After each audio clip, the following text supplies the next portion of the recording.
अस्सलाम वालेकुम दोस्तों, कैसे हैं आप। दोस्तों आज की इस वीडियो में जो बड़ा अपडेट है वो जवाज़ात से रिलेटिव है। बहुत ही इंपॉर्टेंट अपडेट है। जो लोग सऊदी अरब में काम करते हैं उनके लिए तो बहुत ही ज़्यादा इंपॉर्टेंट है।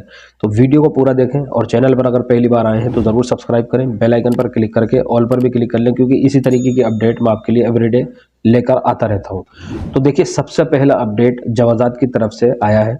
उसमें ये पूछा गया है, किसी ने सवाल किया कि जब कोई बंदा नया आता है सऊदी अरब में काम करने के लिए, तो वो 1-2 महीने उसको हो जाते हैं काम करते करते, तो उसका इकामा अभी तक नहीं बना है, तो क्या उसके ऊपर भी फाइन लगेगा? जब कोई इकामा एक्सपायर हो जाता है और उसके ऊपर 500 रियाल का फाइन लगता है, डिले हो जाता है इकामा और अभी तक रिन्यूअल नहीं किया है, तो 3 दिन से ज़्यादा हो जाते हैं, तो फिर फाइन लगता है 500 रियाल का। तो क्या इस कंडीशन में भी लगेगा? तो देखिए, जवाज़ात ने जो जवाब दिया आप स्क्रीन पर देखें। उन्होंने बताया कि देखिए, जो नए लोग आते हैं काम करने के लिए, तो उनका जो इकामा इशू होता है वो मुकीम या अबशर के थ्रू आपका जो एम्प्लॉयर होता है, यानी कंपनी जिसने आपको बुलाया है सऊदी अरब में, तो वो आपका एम्प्लॉयर होता है और उसके ही थ्रू आपका जो इकामा है वो इशू होता है।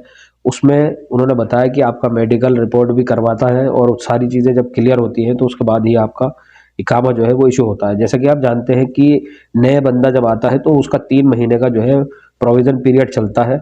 वो 3 महीने तक उसके ऊपर कोई फाइन नहीं लगेगा, ना ही कंपनी पर कोई फाइन लगेगा और ना ही आपके ऊपर कोई फाइन लगेगा।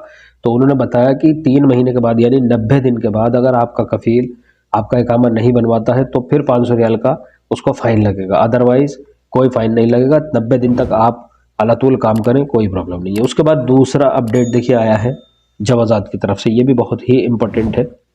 उन्होंने बताया है कि जो लोग डोमेस्टिक वर्कर हैं, तो या जैसे कि जो इंडिविजुअल फैमिली वाले हैं, तो वो अगर अपना जो एग्ज़िट है या एग्ज़िट री-एंट्री वीज़ा है वो अबशिर के थ्रू कैंसिल कर सकते हैं। उन्होंने तरीका बताया है, देखिए स्क्रीन पर। यहाँ पर उन्होंने बताया कि अबशिर के थ्रू आप अपना फाइनल एग्ज़िट और एग्ज़िट दोनों को कैंसिल कर सकते हैं और फाइनल एग्ज़िट या एग्ज़िट री-एंट्री आप इशू भी कर सकते हैं। तो ये बहुत ही अहम अपडेट है। जो भाई परेशान होते हैं कि भाई हमें अपना जो है छुट्टी लगाना है इमरजेंसी, तो आप अपने अबशिर के थ्रू लगा सकते हैं। बहुत सारा वीडियो पड़ा है यूट्यूब पर, किस तरीके से जो प्रैक्टिकली लोगों ने समझाया है यूट्यूब पर, तो वहाँ जा कर के आप देख लें। एनीवेज, आप अबशिर के थ्रू अपना इमरजेंसी छुट्टी लगा सकते हैं। उसके बाद एक अपडेट आ रहा है, देखिए कुवैत से।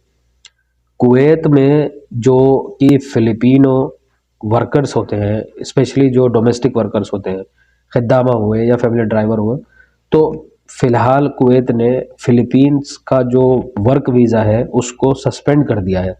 अब उसके पीछे बहुत सारी वजह है। देखिए, फ़िलीपींस ने जो है एक वायलेशन किया, वहाँ का जो लेबर सिस्टम है, तो उसको जो है वायलेशन किया और उसको खिलाफ जो है कुछ जो है उसके अगेंस्ट कोई कंप्लेन की। अब कंप्लेन क्यों की, इसके पीछे एक वजह है। देखिए, कुछ दिन पहले या ये कह लीजिए कि कुछ महीने पहले एक खिद्दामा, फ़िलीपीन की एक खिद्दामा कुवैत में जो है काम करती थी। तो उसके साथ एम्प्लॉयर के बेटे ने, जबकि खिद्दामा की एज 35 साल की थी और जो एम्प्लॉयर का जो बेटा था वो 17 साल का था, उसने उसके साथ में जो है रेप किया और फिर उसको प्रेग्नेंट कर दिया था। फिर उस एम्प्लॉयर ने उस लेडीज़ को, उसकी डेड बॉडी को नाले में फेंक दिया था। उसके बाद जब डेड बॉडी रिकवर हुई, उसके बाद में पता चला कि भाई ये तो फ़िलीपीन की है। तो फिर बाद में बहुत ज़्यादा बवाल हुआ था और उनमें से कि आप जानते हैं कि जीसीसी जितनी भी कंट्रियाँ हैं उनका कानून है कि अगर आप किसी का कत्ल करते हैं तो आपको सज़ा भी कत्ल वाली ही मिलेगी, आपको माफ़ी नहीं मिल सकती। तो ये रूल्स है गल्फ़ कंट्री का। जितने भी अरब देश हैं उनके यहाँ ये रूल है कि अगर आप किसी को मारोगे तो आपको भी मारा जाएगा।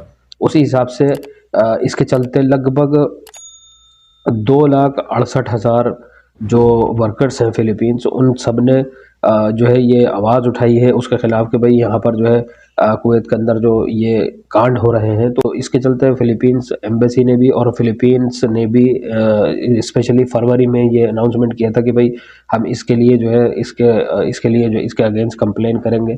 तो इस वजह से उन्होंने बताया कि हम जितने भी डोमेस्टिक वर्कर हैं, वो स्पेशली हम डोमेस्टिक वर्कर्स कुवैत के अंदर नहीं भेज पाएंगे, नहीं भेजेंगे, उनको स्टॉप कर दिया था। और इसके चलते 2,68,000 लोगों ने अपने अपने जो कॉन्ट्रैक्ट हैं कुवैत के अंदर, अभी भी वो लोग मौजूद हैं, तो उन लोगों ने अपना कॉन्ट्रैक्ट कैंसिल करने की मांग की है। तो इसके चलते कुवैत गवर्नमेंट ने वर्क वीज़ाज़ को कम्प्लीटली सस्पेंड कर दिया है। तो उम्मीद करता हूँ कि वीडियो इन्फॉर्मेटिव रही होगी। मिलता हूँ नेक्स्ट वीडियो में एक नए अपडेट के साथ, तब तक के लिए खुदा हाफिज़।